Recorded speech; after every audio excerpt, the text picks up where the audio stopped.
اب وہ بینچز کیسے بنتی ہیں، کیا ہوتا ہے، وہ وقت بتائے گا، لیکن یقیناً اس طرح کے ججز سپریم کورٹ میں موجود ہیں جو اب تک احساس یہ ہوا ہے کہ پلائبل ہیں. تو توقع یہی ہے کہ اس طرح کے پلائبل ججز جو ہیں وہ ان بینچز پہ رکھے جائیں گے اور خواہش کے مطابق فیصلے لینے کی کوشش ہوگی. سر ایک اور جو بھی تاثر نظر آ رہا ہے کہ ہمیں ایسا لگتا تھا کہ جو ایک اختلاف بڑھتا ہمیں نظر آ رہا تھا ایک ملک کے ایک ادارہ، ہم یہ سمجھتے تھے کہ عدلیہ وہ ادارہ ہے جہاں پہ بہت زیادہ مخالفت نہیں ہے اور ہوتی بھی ہے تو اندرونی طور پہ ہوتی ہے،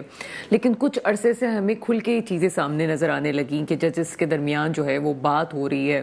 اور کھل کے اختلافی نوٹ جو ہیں وہ میڈیا کے میں بھی آ رہے ہیں. ابھی ریسنٹلی آج کا جو میں بیان آپ کو پڑھ کے سناؤں تو چیف جسٹس منصور علی شاہ نے چیف جسٹس پاکستان قاضی فائز عیسیٰ کو نیا خط جو ہے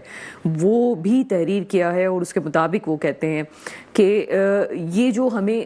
تاریخ کو جواب دینا پڑے گا، اور وہی کہتے ہیں جناب کہ جب تک یہ بینچ پورا نہیں ہوگا جب تک میں اس میں نہیں بیٹھوں گا. تو یہ تمام چیزیں جو اختلاف کی طرف لے کے جا رہی ہیں، آپ کو لگتا ہے کہ اختلافات مزید بڑھیں گے یا آپ سمجھتے ہیں کہ آہستہ آہستہ معاملات بہتری کی طرف جا رہے ہیں؟ دیکھیں یہ تو کہنا بہت مشکل ہے کہ آئندہ کیا ہوگا، لیکن جو بھی ہمارے ہاں پچھلے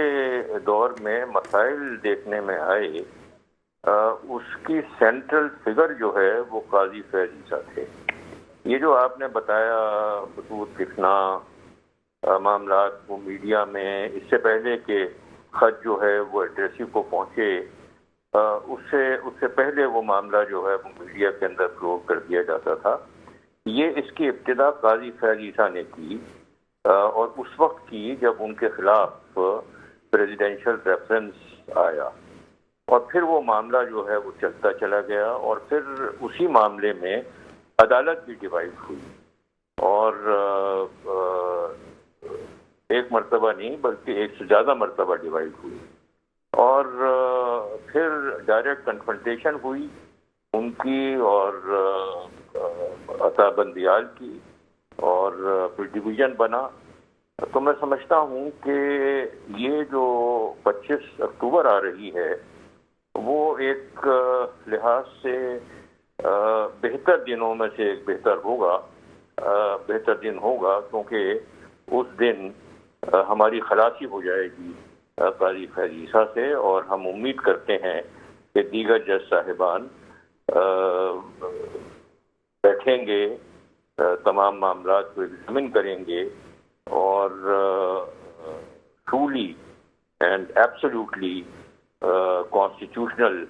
کنسیڈریشنز کو سامنے رکھتے ہوئے عدالت کے معاملات کو چلائیں گے. اچھا، میرا خیال ہے سر آپ نے بٹوین دا لائن بہت بڑی بات کر دی ہے، سمجھنے والوں کے لیے سمجھنا اس میں کافی ہے کہ آپ کیا کہنا چاہ رہے تھے. لیکن ایک اور چیز جو اس وقت کہی جا رہی ہے کہ ایک مسودہ ایسا آتا ہے کہ آئینی عدالتوں کی بات کی جاتی ہے، پھر اپوزیشن سے اور مختلف رائے کے مطابق آئینی بینچز کی بات کی جاتی ہے اور کہا جاتا ہے کہ یہ بنسبت بہتر ہے کہ وہ ہوتا کہ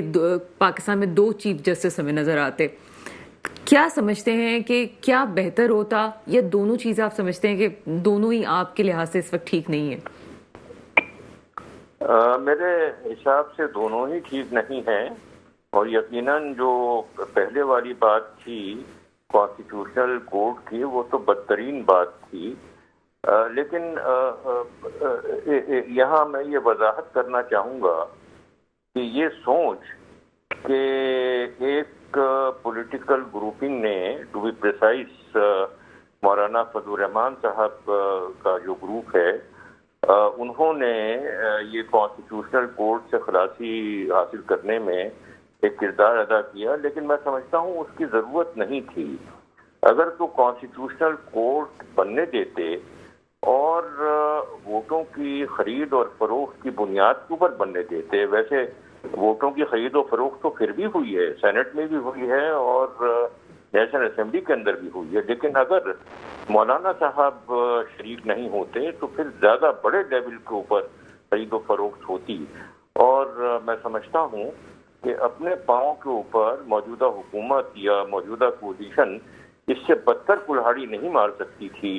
جو ووٹ خرید کر کے وہ مارتی، اور ووٹ خرید کرنے کی بنیاد کے اوپر جو 26ویں ترمیم وہ لاتی، جو اس کے اثرات اور اس کے مضمرات ہوتے۔ اچھا سر، یہاں پہ یہ تمام چیزیں تو اپنی جگہ چل رہی ہیں، لیکن اب یہ جو فیصلے ہیں کہ کون سا کیس کون سی عدالت میں جائے گا، چونکہ قانونی معاملات کو آپ سمجھتے ہیں بہتر طریقے سے، کیا یہ آگے مزید کانفلکٹ نہیں پیدا کرے گا کہ آئینی عدالتوں میں کتنے کیسز جائیں گے؟ کیونکہ کچھ تو آئین کی شکیں ایسی بھی ہیں جو کہ براہ راست عوام سے تعلق رکھتی ہیں، تو پھر آپ کے لحاظ سے کتنے کیسز ایسے ہیں جو آئینی بینچز سنیں گے؟ بہت اچھا آپ نے سوال کیا ہے۔ دیکھیں، کوئی بھی معاملہ ایسا نہیں ہوتا، خصوصاً عدالت عظمیٰ میں، جس میں ضرورتاً یا جان بوجھ کر کے کانسٹیٹیوشنل پروویژن کو اڑایا نہ جا سکے۔ یعنی ہر سوال میں جو قیاداری کا معاملہ ہے، جو فیملی ڈسپیوٹ ہے، جو ایک پیورلی بینکنگ کنٹروورسی ہے، تمام چیزوں میں کانسٹیٹیوشنل پروویژنز کو انووک کرنا، تمام معاملات میں کانسٹیٹیوشنل پروویژنز کا حوالہ دینا، سب سے بنیادی بات جو ہے وہ یہ ہے کہ ہمارے جو فنڈامنٹل رائٹس ہیں، ان میں ایک فنڈامنٹل رائٹ جو ہے وہ فیئر ٹرائل اور ڈیو پروسیس کا ہے۔ اب اگر آپ یہ کہیں کہ جناب میرے ساتھ جو کچھ بھی ہوا ہے نچلی عدالتوں میں، یا میرے ساتھ جو کچھ بھی ہوا ہے ایڈمنسٹریٹولی، وہ اس فنڈامنٹل رائٹ کی وائیولیشن ہے، نتیجہ کیا ہوا؟ نتیجہ یہ ہوا کہ معاملہ سپریم کورٹ جو ایک نارمل فنکشن کر رہا ہے اس سے ہٹ کر کے آپ نے یہ کہا کہ میرے معاملے کو آپ جو یہ کانسٹیٹیوشنل بینچ ہے اس کے پاس بھیج دیجیے۔ تو کتنے معاملات ایسے ہوں گے جس میں کوئی اور پرپز ہو یا نہ ہو، صرف ڈیلے کرنے کے لیے یا کنفیوژن کو مزید کنفاؤنڈڈ بنانے کے لیے اس طرح کی پلیز دی جا سکتی ہیں۔ اور ایک مرتبہ اس طرح کی اگر پلی لے لی جائے تو اس کا کوئی میکینزم متعین نہیں کیا گیا کہ کون اس بات کا فیصلہ کرے گا کہ معاملہ جو ہے وہ کانسٹیٹیوشنل بینچ کے پاس جائے یا نارمل سپریم کورٹ کی پروسیڈنگ جو ہیں وہ اس پر لاگو ہوں۔ سر، ایک بنیادی تاثر، معذرت کے ساتھ میں تمام سیاستدانوں سے بھی معذرت پہلے ہی کر لوں، کہ ایک سیاستدان ایک الگ پروسیجر سے آتا ہے پارلیمان میں، ظاہر سی بات ہے عوام منتخب کرتی ہے، آپ قانون کو پڑھ کے وہاں پہ آتے ہیں، آپ قانون کی انٹرپریٹیشن جانتے ہیں، تو پھر پارلیمان جو ہے وہ تو نہیں ڈکٹیٹ کر سکتی کہ کون سے آئین میں کیسز جائیں گے، یہ تو ظاہر سی بات ہے بینچز کو کرنا پڑے گا۔ تو اس طرح تو ہمیں اختلافات زیادہ نظر آ رہے ہیں آگے چل کے خود عدلیہ کے اندر۔ آپ نے ایک جیسے کہتے ہیں بہت انوالوڈ سی بات کی ہے، لیکن اس کی ایک بات سے میں ایک آسپیکٹ سے میں متفق ہوں، اور وہ یہ ہے کہ یہ لوگ جو سیاست میں ہیں، اور خصوصاً وہ لوگ جو کہ پاکستانی سیاست میں ہیں اور پاکستانی ڈیموکریسی کے نتیجے میں منتخب ہو کر کے ایوانہائے پارلیمان میں جاتے ہیں، ان سے ایکسپیکٹڈ یہ ہے کہ وہ قوانین کے اوپر پوری دسترس رکھتے ہوں گے، وہ بنیادی طور کے اوپر قابلیت کے اعلیٰ معیار کے اوپر پورے اترتے ہوں گے، لیکن معاف کیجیے گا کہ آپ جیسے لوگ ان تمام معیاروں کے اوپر ان سے بہتر ہیں، ان کا لیول انفارچونیٹلی بہت ہی کمتر ہے، اور اس کو بار بار ہم دیکھتے ہیں جو کچھ بھی وہاں پارلیمان میں ہوتا ہے، وہ وہاں تو آپ کو پتہ ہے نا کہ آپ جو بھی کہیں سینٹ کے اندر، نیشنل اسمبلی میں، پروونشل اسمبلیز میں، آپ جو بھی کہیں وہ ٹوٹلی پروٹیکٹڈ ہے، نہ آپ کے خلاف لائبل ہو سکتا ہے، نہ آپ کے خلاف سلانڈر ہو سکتا ہے، کسی قسم کی آپ کے خلاف کوئی کارروائی نہیں ہو سکتی، اور وہاں ماشاءاللہ ہر وقت یہی باتیں ہوتی رہتی ہیں۔ میں ایک سوال اس لیے پوچھ رہی ہوں کہ ایک صحافی کی حیثیت سے، ایک پاکستانی کی حیثیت سے اور ایک نوجوانوں کی نمائندگی کی حیثیت سے میری ذہن میں یہ سب کوشچن ریز ہوتا ہے کہ اگر یہ سب چیزیں پارلیمان کے پاس جاتی ہیں تو کیا پھر سیاستدانوں کو بھی ان حوالوں سے، قانون کے حوالوں سے باقاعدہ کورس کروانے کی یا پڑھانے کی ضرورت ہے، اور انہیں بھی بتانے کی ضرورت ہے کہ اگر آپ اس پارلیمان کا حصہ ہیں تو قانون کی آپ کو بھی اتنی ہی سمجھ ہونی چاہیے یا تھوڑی بہت تو ہونی چاہیے کہ کتنا آپ عدلیہ کے معاملے میں انوالو ہو سکتے ہیں؟ دو باتیں اس کے اوپر میں کروں گا کہ نہ صرف سیاستدان بلکہ ہماری بیوروکریسی بھی بنیادی طور کے اوپر ان کو سبق ملنا چاہیے موڈیلٹی میں کہ کون سی چیزیں اچھی ہیں، کون سی چیزیں بری ہیں. جیسے کہ حضور صلی اللہ علیہ وسلم نے فرمایا کہ وہ بات جو تیرے ضمیر کو چبھتی ہے وہ بری بات ہے، وہ گناہ ہے. کم از کم ان کو اس بات کا سب کو احساس ہونا چاہیے، ہماری بیوروکریسی کو بھی، جس میں سول بیوروکریسی بھی شامل ہے اور ملٹری بیوروکریسی بھی شامل ہے. اور یہی تمام باتیں ہمارے سیاستدانوں کو، خصوصاً ان کو جو کہ پارلیمان میں جا کر کے بیٹھتے ہیں یا کسی بھی نوعیت سے ریپرزینٹیٹیو کیپیسٹی میں کام کرتے ہیں، ان کو بنیادی چیز جو پتہ ہونی چاہیے وہ یہ ہونی چاہیے کہ کون سی چیز بری ہے اور کون سی چیز اچھی ہے، کون سی بات جرم کے زمرے میں آتی ہے اور کون سی بات احسان کے زمرے میں آتی ہے. بنیادی بات تو یہ ہونی. دوسری چیز جو ہے وہ یہ ہے کہ یہ انفارچونیٹلی جو صحیح نوعیت کی تعلیم ہے اس سے بھی محروم ہے، اور تعلیم سے محروم ہونا تو چلو چل جاتا ہے، تربیت سے بھی محروم ہے. جس طرح کی یہ گالیاں نکالتے ہیں، جس طرح کی یہ باتیں کرتے ہیں، اور جس انداز سے ان کی اٹریکشن کچھ بھی نہیں ہے. ان کی اٹریکشن صرف 3 ہے. نمبر 1 عہدہ، نمبر 2 پیسہ، اور نمبر 3 عیاشی. اس کے علاوہ کوئی ان کی پریفرنسز نہیں ہے. یہ آرڈر ہے پریفرنسز کا ان کا، اور انہوں نے اسی وجہ سے اور انہی بنیادوں کے اوپر اس ملک کو وہاں پہنچا دیا جہاں یہ کھڑا ہوا ہے. بہت شکریہ. وجیہ الدین ثانی صاحب ہمارے ساتھ موجود تھے، اور جو باتیں انہوں نے کہی ہیں میں کچھ دیر کے لیے خود خاموش ہو گئی ہوں، اور مجھے کہنا ضروری ہے کہ ہمارے یوٹیوب چینل پہ بھی جا کے اس پروگرام کو بار بار سنیے گا. خاص طور پہ وجیہ الدین ثانی صاحب نے جو کچھ کہا، ایک ایک جملہ، ایک ایک لفظ عکاسی کر رہا ہے موجودہ نظام کی. اور اگر کوئی سمجھنا چاہتا ہے کہ ہوا کیا ہے، یہ بہت بڑا نوعیت کا معاملہ ہے. 26ویں آئینی ترمیم کوئی چھوٹی بات نہیں ہوئی ہے پاکستان میں. اس کے کیا مضمرات آنے والے ہیں، ضرور اس کو آپ جاننے کی کوشش کیجیے گا، تاکہ آگے آپ بھی چیزوں کو بہتر، ایک عام انسان پہ، ایک عام پاکستانی پہ اس کا کیا اثر پڑ سکتا ہے. ایک چھوٹا سا بریک ہے، بریک کے بعد مزید بات کرتے ہیں. بریک کے بعد آپ کے سامنے حاضر ہیں، اور مجھے اس وقت جوائن کر چکے ہیں سینیٹر تاج حیدر صاحب. آپ سینئر رہنما ہیں پیپلز پارٹی کے. سر پروگرام میں آپ کو ویلکم کرتے ہیں. شکریہ بہت بہت. سر سب سے پہلے تو ہم آپ سے پوچھیں گے کہ 26ویں آئینی ترمیم، اس کا صحرا پاکستان پیپلز پارٹی کی طرف جاتا ہے، اور جس طرح سے ہم 18ویں ترمیم کو بھی دیکھ رہے تھے، اس معاملے کو آپ کس طرح سے دیکھ رہے ہیں؟ دیکھیے، ہمارا پرانا مطالبہ تھا آئینی عدالت کا، اور اس لیے اس کے لیے ہر کوشش کی گئی کہ یہ آئینی تاکہ جو عام مقدمات ہیں وہ الگ ہو سکیں اور جو آئینی مقدمات ہیں وہ الگ ہو سکیں. اور جو پہلے ہوتا رہا ہے کہ عدالتیں جو ہیں وہ منتخب وزیر اعظموں کو گھر بھیجتی رہی ہیں، وہ سلسلہ ختم ہو. تو اس لیے پاکستان پیپلز پارٹی نے پوری کوشش کی. پاکستان پیپلز پارٹی نے سب کو ملایا، ہر ایک کے پاس ہم گئے. اور ایک تو خیر یہ ہے 26ویں ترمیم اپنی جگہ. جو اور چیزیں حاصل ہوئی ہیں وہ یہ ہے کہ ایک پالیٹکس آف یونٹی، یعنی سیاست اتحاد کی، وہ ہمیں ملی ہے. اور ایک مہذب سیاسی کلچر ہمیں ملا ہے. جس طریقے سے چیئرمین بلاول نے اس تمام معاملے کو ہینڈل کیا ہے، تو اس میں یہ 2 چیزیں جو ہیں یہ بھی بہت اہم ہیں کہ ایک نیا کلچر، مہذب کلچر. پھر یہ کہ اس چیز کی ضرورت کہ سب کو ملا کے چلا جائے، یہ چیز سامنے آئی. اور میرے خیال سے یہ وہ چیز ہے جو بہت آگے تک دیر پا ثابت ہوگی. سینیٹر صاحب، ایک اور جو ایک تاثر پیدا ہو رہا ہے، ابھی ریٹائرڈ جسٹس وجیہ الدین ثانی صاحب ہمارے ساتھ موجود تھے. ان کا یہ کہنا تھا کہ عدالتی معاملات میں مداخلت کا معاملہ نظر آتا ہے اور وہ کسی بھی صورت میں نہ آئینی بینچز کو بہتر سمجھ رہے ہیں نہ آئینی عدالت کو بہتر سمجھ رہے تھے.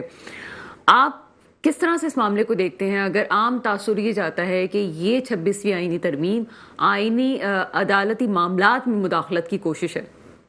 نہیں، یہ تو دیکھیے نا کہ آپ پارلیمنٹ جو ہے وہ سپریم ہوتی ہے اور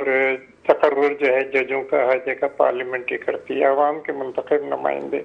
وہ سپریم ہے کیونکہ وہ عوام کی نمائندگی کر رہے ہیں. تو لیکن ایک دفعہ اگر عدالت بن جاتی ہے تو پھر وہی نمائندے آپ دیکھتے ہیں کہ اس عدالت کے سامنے کھڑے ہوتے ہیں اور اس عدالت کے حکم پہ سر جھکاتے ہیں. تو یہ جو چیز ہے کہ انٹرفیئرنس ہوگی یا اس قسم کی بات ہوگی، میرے خیال سے یہ ایک غیر ضروری خدشہ ہے اور اس کا کوئی چانس نہیں ہے. جو بھی معزز جج صاحبان ہوں گے وہ اپنی مرضی سے قانون کے مطابق، آئین کے مطابق وہ فیصلے دیں گے اور وہ فیصلہ سب کو تسلیم کرنا پڑے گا. ٹھیک سر، ایک اور بات جو مولانا فضل الرحمان صاحب کے حوالے سے کہی جا رہی تھی کہ کافی ایم کیو ایم نے بھی اس کو سراہا، پیپلز پارٹی نے بھی سراہا، پی ایم ایل این نے بھی بڑا بڑا سراہا، لیکن آج جو بلاول بھٹو زرداری صاحب نے ایک بین الاقوامی میڈیا میں ایک بیان دیا، ایک انٹرویو کے دوران انہوں نے کہا کہ مولانا فضل الرحمان کے بغیر بھی ہمارے نمبرز پورے تھے اور اپوزیشن کے ان پٹ کے بغیر بھی ہمارے جو ہے وہ نمبرز پورے ہو چکے تھے. یہ اس کو آپ کس طرح سے دیکھتے ہیں؟ چونکہ جو ہمیں اعداد و شمار نظر آ رہے تھے ان کے بغیر تو ممکن نہیں تھا یہ سب کچھ، لیکن آج میں یہ کہہ رہا ہوں کہ بہت سے لوگ تھے کہ جو ووٹ دینا چاہ رہے تھے اس طرح. اچھا ٹھیک ہے. اپوزیشن کے بہت سے لوگ تھے جو ووٹ دینا چاہ رہے تھے اور وہ مطلب ہمیں 224 کی تعداد جو تھی وہ مل جاتی بڑے آرام سے. لیکن جیسا کہ میں نے ابھی عرض کیا کہ جو ایک اتحاد کی سیاست ہے، پالیٹکس آف یونٹی، اور ایک مہذب سیاسی کلچر ہے اور سب کو ساتھ لینے کی بات ہے اور ایک اتفاق رائے پیدا کرنے کی بات ہے، اس میں حضرت مولانا فضل الرحمان کا بہت بڑا رول ہے اور انہوں نے بڑی کوشش اور کاوش کی اور ان کا گھر ایک طریقے سے مرکز بنا رہا کہ اس کے اندر آ کے سب لوگ جو تھے بیٹھتے تھے اور تبادلہ خیال ہوتا تھا اور ایک اتفاق رائے کی کوشش جو انہوں نے کی اس کا اپنا مقام ہے. اچھا، ایک اور چیز جو ہم پوچھنا چاہیں گے آپ سے کہ تھوڑا پولیٹیکل وے میں اس کو لے کے جاتے ہیں کہ ابھی تک مخصوص نشستوں والا معاملے کا والا جو وہ کسی طرح سامنے نہیں آیا ہے کہ آگے ہوگا کیا. یہ ایک تاثر پیش کیا جا رہا ہے کہ یہ جو مخصوص نشستوں والا معاملہ ہے اس کو کسی طرح سے رفع دفع کرنے کے لیے یہ اتنی جلدی طور پہ کوشش کی گئی ہے کہ جناب منصور علی شاہ صاحب کے چیف جسٹس کے حلف سے پہلے تمام کارروائی اس لیے کی گئی ہے کیونکہ خوف تھا حکومت کو کہ یہ مخصوص نشستوں والا معاملہ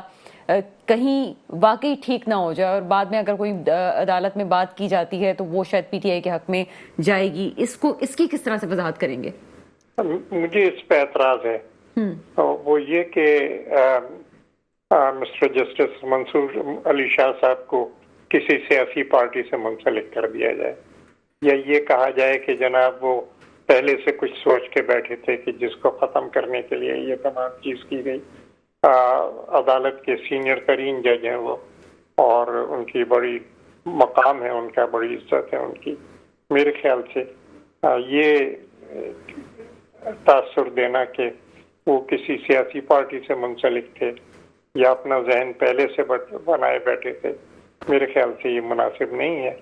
جب کیس آئے گا کوئی بھی ان کے سامنے آئے گا تو پھر وہ اسے بالکل غیر جانبدارانہ طور پہ وہ دیکھیں گے. دوسری بات آپ کا قطع کلام ہو رہا ہے. دوسری بات یہ ہے کہ اب کیونکہ سپریم کورٹ جو ہے وہ دوسرے مقدمات دیکھے گا، آئینی مقدمات جو ہیں وہ آئینی بینچ دیکھے گی، تو اس لیے کسی سیاسی پارٹی کا انٹرسٹ بھی نہیں ہے اس میں کہ کون سا جج سپریم کورٹ میں رہتا ہے یا نہیں رہتا. کیونکہ صرف اگر جو آپ بات کر رہے ہیں اس کو میں اسی طرح سے اسی طرز میں لے کے چلوں تو ابھی آئینی بینچز میں یہ والے تو ویسے بھی ججز موجود ہوں گے. ہم جسٹس منیب کی بات کریں یا منظور علی شاہ صاحب کی بات کریں تو یہ والا معاملہ جو سوشل میڈیا میں اور لوگوں کے سامنے جو اٹھایا جا رہا ہے مختلف صورتوں میں تو یہ تو ویسے بھی غلط ثابت ہو جائے گا. نہیں، یہ تو دیکھیے نا، جو وہ ہے ایک کہ آئینی بینچ کا تقرر،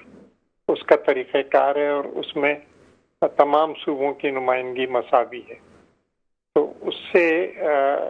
ہم بہت آگے تک دیکھ رہے ہیں. اس میں آئینی عدالت بھی جو ہم لے کے آئے تھے اس میں یہی تھا کہ سب کو مساوی وہاں پہ نمائندگی ہر صوبے کی ہو، اور کیونکہ ایک فورم بن جائے گا جس میں بین الصوبائی معاملات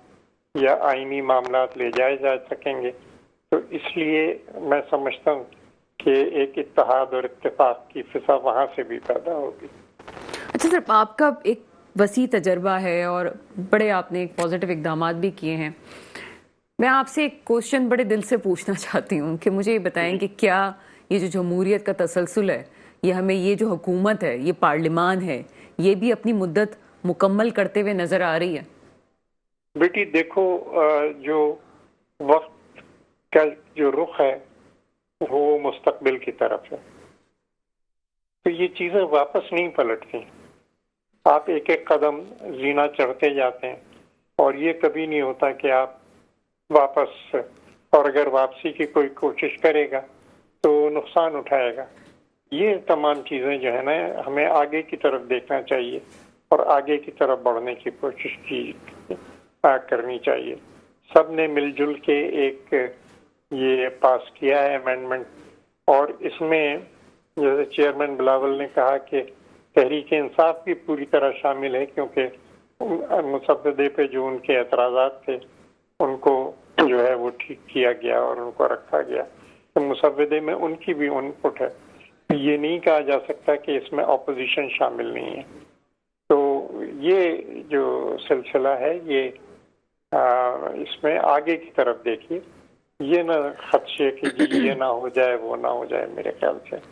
اچھی نیکی کی امید رکھیے. سر، پیپلز پارٹی نے ہمیشہ اپنے مخالفین کے لیے بھی راستے دیے ہیں اور یہ پیپلز پارٹی کی تاریخ رہی ہے. مجھے یہ بتائیے گا کہ آگے جو عمران خان صاحب کے ساتھ، بانی پی ٹی آئی کے ساتھ جو مسائل ہیں، اس میں آپ کس حد تک سمجھتے ہیں کہ کیا رہائی آپ کو نظر آ رہی ہے، یا آپ سمجھتے ہیں کہ انہیں جو ہے اب جمہوریت کے تسلسل کے لیے اور عوامی رائے کے لیے بھی معاملات کو رفع دفع کر کے آگے بڑھ جانا چاہیے؟ یہ معاملہ عدالت کا ہے اور اس میں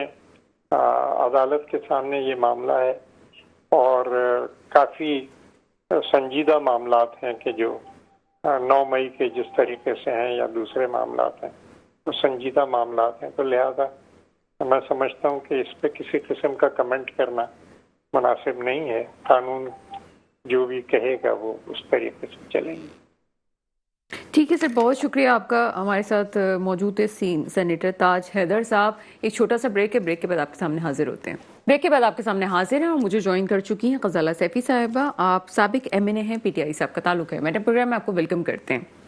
بہت شکریہ جی. غزالہ سیفی صاحبہ کیا سمجھتی ہیں؟ ابھی جو بشرا بی بی کی رہائی ہوئی ہے، لیکن آپ کی اور بہت سی خواتین کارکنان اس وقت بھی جیل کے سلاخوں کے پیچھے ہیں. معاملات کس طرف جا رہے ہیں؟ دیکھیے، یہ تو ایک خوش آئند بات ہے کہ بشرا بی بی کو رہائی مل گئی اتنے عرصے کی اسیری کے بعد، جس میں ان کے کوئی گناہ شامل نہیں تھے، نہ کوئی ان کے اوپر ایسا بڑا الزام ثابت ہو سکا. یہ ایک اچھا بات ہے. اور اس کے علاوہ یہ ایک اور اچھی بات ہے کہ جہاں تک مجھے علم ہے یہ فیصلہ ہو چکا ہے کہ وہ خیبر پختونخوا کی طرف جا رہی ہیں.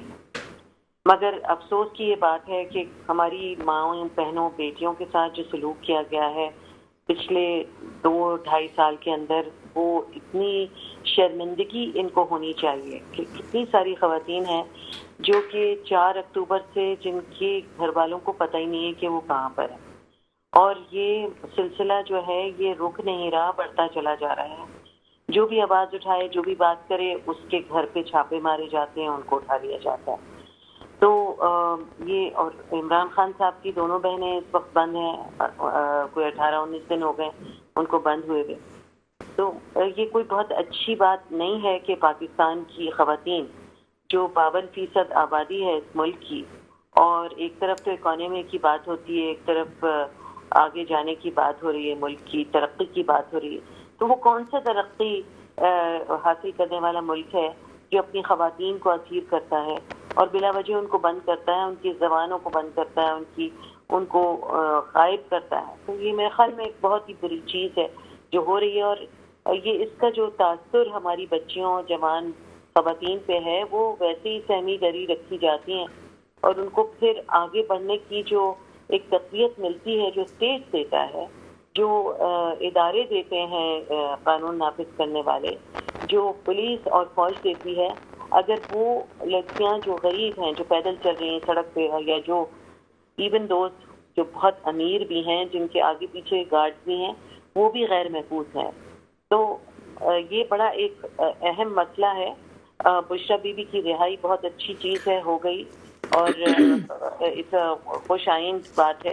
مگر اس کے ساتھ ساتھ ان تمام خواتین کو بھی رہائی ملنی چاہیے جن کے اوپر کوئی کیسز نہیں ہیں اور جن کے نام تک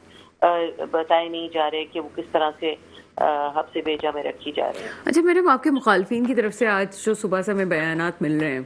اور ٹیلی ویژن اسکرینز پہ بھی ہم دیکھ رہے ہیں، مختلف لوگ اس پہ آرا دے رہے ہیں کہ کسی ڈیل کے نتیجے میں بشرا بی بی باہر آئی ہیں، اور آپ کی جو قیادت ہے اس میں جو دوسرے درجے کی قیادت ہے اس میں شدید اختلافات چونکہ پائے جاتے ہیں، تو بشرا بی بی الگ لیڈ کریں گی اور جو آپ کے بانی ہیں ان کی بہنوں کی الگ ایک سیاست کا رخ ہوگا، جبکہ کے پی کے والوں کی سیاست کا رخ ایک اور طرف ہونے جا رہا ہے۔ کیا آپ کو اس بات کا خدشہ ہے کہ کوئی اس طرح کروا سکتا ہے، یا آپ سمجھتی ہیں کہ صرف افواہ کی حد تک کی بات ہے؟ دیکھیے، افواہیں تو ہوں گی جب بڑا لیڈر جو ہے کسی پارٹی کا، ایسا کبھی نہیں ہوا کہ ایک بڑے لیڈر کو جو کہ جس کے کوئی رشتہ دار پارٹی میں سیاسی طور پر موجود نہ ہوں، ان کو غائب کر دیا جائے، بند کر دیا جائے اور ان کے اوپر مسلسل کیسز چلائے جائیں، اور ہر کیس کا جو نتیجہ ہے وہ یہی ہے کہ وہ انہیں بری کر دیا جاتا ہے۔ تو اس وقت عمران خان صاحب کا باہر نکلنا بہت زیادہ ضروری ہے، کیونکہ اگر آپ نے ایک کوشش یہ کی جا رہی ہے کہ وہ لوگ جو پورے پاکستان کے لوگ جو بھی نکلے، ووٹ ڈالنے والے جو لوگ بھی تھے جنہوں نے نکلے اور ووٹ ڈالا، اور انہوں نے اس بات پہ مہر ثبت کی کہ پاکستان کا بڑا لیڈر جو ہے وہ عمران خان ہے، جس کا نتیجہ آپ نے پارلیمان میں ان کی نمبر سے اندازہ لگا لیا۔ تو اب آپ یہ مجھے بتائیے کہ یہ دھڑے تو بنتے ہوئے نظر آ رہے ہوتے ہیں، مگر ضروری نہیں کہ ان میں ساری چیزیں حقیقت میں ہوں، اور سب کا ایک ہی تمام لوگ جو بھی ہیں، اگر آپ سمجھتی ہیں یا لوگ یہ کہہ بھی رہے ہیں افواہ کے طور پہ کہ دھڑے بن جائیں گے، تو اصل اس کا جو متن ہے وہ یہی ہے کہ سب اسی طرف جائیں گے کہ عمران خان کو رہائی دی جائے، کیونکہ جب تک جو مین لیڈر ہے جس کی وجہ سے پارٹی ایگزسٹ کرتی ہے، جس کی وجہ سے ووٹرز ایگزسٹ کرتے ہیں، جس کی وجہ سے پارٹی کے ممبرز ایگزسٹ کرتے ہیں، اس کو غائب کر دیا جائے، اس کو ملنے کی اجازت نہ دی جائے اپنے وکیلوں سے، اور کہا جائے کہ فل فردر آرڈرز کسی سے مل نہیں سکتے، اس سے بڑا کیا ظلم ہو سکتا ہے؟ اس سے بڑی کیا تاریکی اور اندھیرا ہو سکتا ہے؟ وہ آپ کی بات میں اس کو سیکنڈ کرتی ہوں غزالہ سیفی صاحبہ، کہ جب آپ کا لیڈر ہی جیل کے سلاخوں کے پیچھے ہوگا تو بہت سارے اختلافات ہو سکتے ہیں، لیکن آج بلاول بھٹو زرداری صاحب کا، جیسے میں ابھی سینیٹر تاج حیدر صاحب سے بھی کہہ رہی تھی کہ ایک بیان آتا ہے کہ اگر فضل الرحمان صاحب کا ساتھ نہ بھی ہوتا، یا جو اپوزیشنز کے نمبر جو ہم لینے کی بات کریں اس کے باوجود بھی 26ویں آئینی ترمیم جو ہے وہ منظور ہو جانی تھی، اور مروت صاحب یہ کہتے ہیں کہ آپ کے لوگ بھی اس میں شامل ہیں، ووٹنگ کرنا چاہتے تھے، اور یہ بیان بار بار آ رہا ہے کہ پی ٹی آئی کی طرف سے بھی ووٹنگ کا سلسلہ تھا۔ تو کیا آپ اپنے طور سے ہی سمجھتی ہیں کہ اختلافات تھے اور کچھ لوگ واقعی آپ کے ایسے ہیں جو دوسری بینچ میں جا کے ووٹ دینا چاہتے تھے اس معاملے پہ؟ میں بالکل اس کو رد کروں گی، اس بات کو، اور بالکل نہیں دینا چاہتے تھے۔ کیوں وہ ورنہ کھڑے ہوتے عمران خان کے ساتھ؟ کیوں وہ سیٹیں لے کر وہاں پر بیٹھے ہوتے؟ اور اس وقت ان کا امتحان تھا، ان کو جس طرح سے پریشرائز کیا گیا، جس طرح سے ان کے ساتھ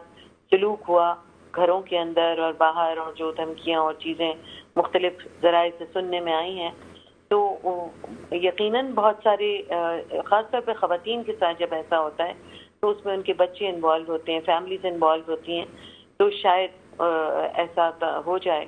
مگر میرا نہیں خیال کہ پاکستان تحریک انصاف کے نمائندگان نے کبھی خود اپنی سوچ میں یہ رکھا ہو کہ جی ہم ووٹ ضرور ڈالیں گے، اور جو نمایاں طور پہ سامنے آ گئے وہ تو ظاہری بات ہے ان کے اوپر سوالیہ نشان پارٹی بھی رکھتی ہے اور ہم بھی رکھتے ہیں، مگر جو جہمت گوئیاں کی جا رہی ہیں کہ جی باقی لوگ بھی تیار تھے دینے کو، اور مولانا فضل الرحمان نے جو اس وقت اپنا رول پلے کیا ہے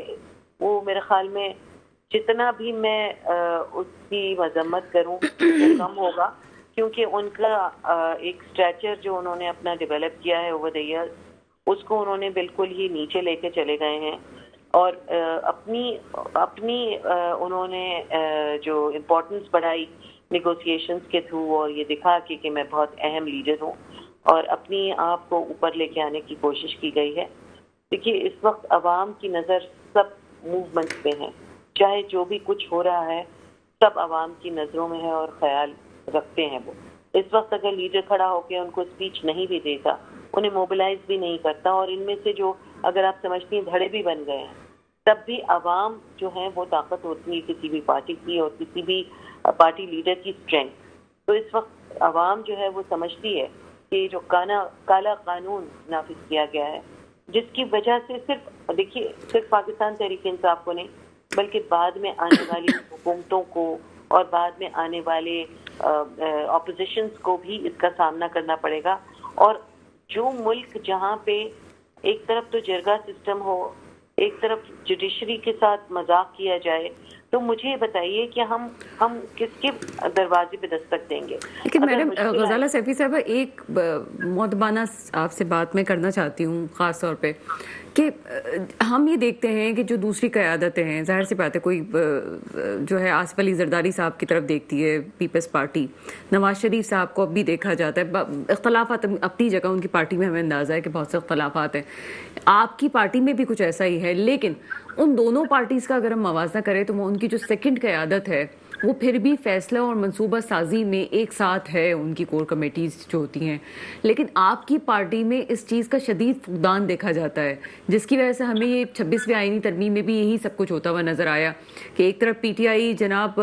اگر وہ چاہتی تو واک آؤٹ نہیں کرتی، اس کے خلاف ووٹنگ کرتی یا اس طرح سے بات کرتی جس طرح کرنا چاہیے تھا، لیکن نہیں ہوا ایسے ہی بہت سے معاملات میں وقفے میں، جیسے کے پی کے جو وزیر اعلیٰ ہیں وہ ڈی چوک تک پہنچے اور پتہ نہیں کس طرح واپس کے پی کے پہنچ گئے، اس کے بعد وہ حکومت کے ساتھ بھی جا کے بیٹھ گئے، تو یہ معاملات بھی تو نظر ہوگی پی ٹی آئی کی کہ یہ سب کچھ ہو رہا ہے۔ دیکھیے یہی وجہ ہے، جیسے آپ نے پہلے ذکر کیا کہ یہی وجہ ہے جس کی وجہ سے چہمگوئیاں بھی ہو رہی ہیں اور دھڑوں اور فرقوں کی بھی بات ہو رہی ہے کہ پارٹی کے اندر دھڑے بن گئے ہیں اور سب الگ سوچ والے 3-4 دھڑے۔ یہی وجوہات ہیں جہاں پہ سوالیہ نشان اٹھتا ہے، جہاں پہ خاموشی ہے، جہاں بلینک سپیسز ہیں، جب یہ ہوتی ہیں تو ظاہری بات ہے سوال تو اٹھے گا۔ اور آپ کو پتہ ہے سوشل میڈیا پہ اگر کوئی بھی ایسی موومنٹ چاہے پارٹی کا کوئی بھی لیڈر کرتا ہے تو اس پہ عوام سے سوال اٹھاتی ہے۔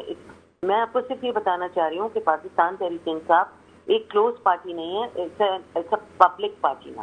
یہ اوپن ہے to all the people of Pakistan. Now the people of Pakistan will decide کہ انہوں نے پاکستان تحریک انصاف کو کس طرح سے آگے لے کے چلنا ہے، کیونکہ یہ اب نہ کوئی فورم ہے، نہ کوئی ایسی جگہ رہ گئی جہاں پہ آواز اٹھائی جا سکے، کوئی تحریر ہلائی جا سکے، تو عوام نے فیصلے کرنے ہیں، اور عوام کے اگر فیصلے بغیر کسی قیادت کے آئیں گے تو آپ کو پتہ ہے کہ ایک موبائل چوری ہونے پہ ایک آدمی کا کیا حشر ہوتا ہے۔ تو ہم اس سے عمران خان نے ہمیشہ تصادم سے بچایا ہے، حالانکہ ان کے لیے کہا جاتا ہے وہ تصادم چاہتے ہیں، مگر انہوں نے کبھی بھی تصادم نہیں چاہا، انہوں نے کبھی ملیٹنسی نہیں چاہی، انہوں نے کبھی نہیں چاہا کہ گولی چلے، انہوں نے ہمیشہ پیسفل اور جسے کہتے ہیں قانونی طور پہ اپنی جو بھی کیا نام ہے اس کو کہتے ہیں پروٹیسٹ ہیں ان کو کرنے کو کہا ہے۔ انہوں نے کبھی یہ نہیں کہا کہ توڑ دو اور وہاں گھس جاؤ اور اس کو خراب کر لو۔ تو یہ سمجھنے کی ضرورت ہے کہ عمران خان کا اس وقت غائب کر دینا، اس قانون کا نافذ کرنا اور پھر اس پہ سب کا خوش ہونا، اور یہ کوئی مجھے تو کوئی بہت اچھے آثار نظر نہیں آ رہے، مگر پھر اگر تصادم کی طرف عوام چلی جاتی ہے تو وہ بھی کوئی بہت اچھی بات نہیں ہوگی بلکہ بہت ہی بری چیز ہوگی ہمارے اس ملک کے لیے جو کہ اس وقت بہت اسٹرگل کر رہا ہے۔ بہت شکریہ غزالہ سیفی صاحب، آپ کا پیغام آیا اور نہایت پازیٹیو طریقے سے آج ہمارے تمام شرکاء نے اپنی رائے کا اظہار کیا۔ بات یہ ہے کہ پاکستان کو ترقی کی راہ پہ گامزن کرنا ہے، اس کے لیے تمام سیاسی جماعتوں کو ایک ساتھ بیٹھنے کی ضرورت ہے، کیونکہ پاکستان میں صرف یہی مسائل نہیں ہیں کہ آپ اکانومی کو اور سیاست کو لے کے بیٹھیں، بلکہ ایک اور بڑا مسئلہ ہے اور وہ ہے آپ کا پولیو۔ یہ اس وقت لوگوں کو اس بات کا اندازہ نہیں ہے کہ پاکستان وہ ملک بن گیا ہے کہ جہاں پہ پولیو کے کیسز کی تعداد بڑھتی چلی جا رہی ہے۔ یہ شاید ہمارے لیے شرمناک بھی ہے کہ ایسا کیوں ہوا ہے، اس کی وجوہات کیا ہے۔ آج پولیو ڈے بنایا گیا اور دنیا بھر میں، اور اس پہ ہم نے شہباز شریف صاحب کے بیان بھی سنا کہ کس طرح سے انہوں نے جو ہے پولیو ورکرز کو سراہا، یہ تمام چیزیں کی گئیں۔ ہمارے پاس ایک افغانستان اور افغانستان کے بعد یہ پاکستان، یہ دو ایسے ممالک رہ گئے ہیں کہ جہاں پہ ہمیں پولیو کے کیسز نظر آتے ہیں۔ وہ لوگ جو کہ پولیو کے قطرے پلانے سے اپنے بچوں کو دور بھاگتے ہیں، انہیں سوچنا چاہیے کہ وہ کیوں اپنے ہی ساتھ ظلم کر رہے ہیں۔ اور یہ بھی میں بتاتی چلوں کہ یہ نہ صرف اپنے ساتھ، اپنے بچوں کے ساتھ، اپنے خاندان کے ساتھ ظلم ہے، بلکہ آنے والی نسلوں کے ساتھ بھی ظلم ہے کہ اگر آپ پولیو کے قطرے وقت پہ نہیں پلاتے ہیں، کیونکہ یہ ایسا مرض ہے کہ اگر کسی بچے میں قوت مدافعت زیادہ ہے اور وہ اس مرض کا خود شکار نہیں ہوتا تو یہ مرض وہ کسی اور میں منتقل کرنے کا بھی باعث بن سکتا ہے۔ یہ ہمیں سوچنا چاہیے کہ نہ صرف یہ کہ مرض منتقل کرنے کا باعث بن سکتا ہے، بلکہ آگے آپ کو یہ میں بتاتی چلوں کہ صرف یہ ایک بیماری نہیں ہے، بیماری کے بعد پاکستان کو دنیا بھر سے کاٹ دینے کے لیے بھی ایک ورڈ لفظ کافی ہے کہ پاکستان میں پولیو کے کیسز زیادہ ہیں۔ جیسے میں نے کہا کہ ایک انسان اگر اس پہ خود افیکٹڈ نہیں ہوتا تو وہ کیریئر کے طور پہ بھی دوسری جگہ لے کے جا سکتا ہے۔ اگر ٹریول کے لیے کبھی یہ کیسز اسی طرح سے زیادہ ہوتے رہے تو یہ ایک الارمنگ سچویشن ہے کہ شاید پاکستانیوں کو ویزے دینے سے انکار کر دیا جائے کہ جناب چونکہ آپ کے ملک میں پولیو کی تعداد زیادہ ہو گئی ہے تو ہم آپ کے شہری کو ویزا نہیں دیں گے اور باہر آنے جانے میں ٹریول پہ بھی پابندی لگ جائے گی۔ پولیو وہ بیماری ہے جو آپ کے بچے کی زندگی کو نگل سکتی ہے۔ فضلات سے نکلا ہوا یہ ایک ایسا مادہ، ایک ایسا جو ہے وہ جراثیم ہے جو کہ آپ کو کے علم میں بھی نہیں ہوگا اور یہ آپ کے بچوں کی زندگی پہ افیکٹ کر جائے گا۔ اور ہم جو یہ سمجھتے ہیں کہ پولیو سے شاید پیروں میں تکلیف ہوتی ہو یا پاؤں اس میں اپائش ہوتا ہو، صرف اتنا نہیں ہے بلکہ پولیو جسم کے دوسرے حصوں میں بھی جا سکتا ہے کہ جو آپ کی بیماری کا باعث بن سکتا ہے اور آپ کی نسلوں کو تباہ کر سکتا ہے۔ دعا وہی ہے جو ہمیشہ ہوتی ہے، میرے ملک پہ وہ حکمران آئیں جو واقعی میرے ملک کے مستقبل کی حفاظت کریں۔ اس کے ساتھ ہی پروگرام کا وقت ختم ہوتا ہے، مجھے اجازت دیجیے گا، خدا حافظ۔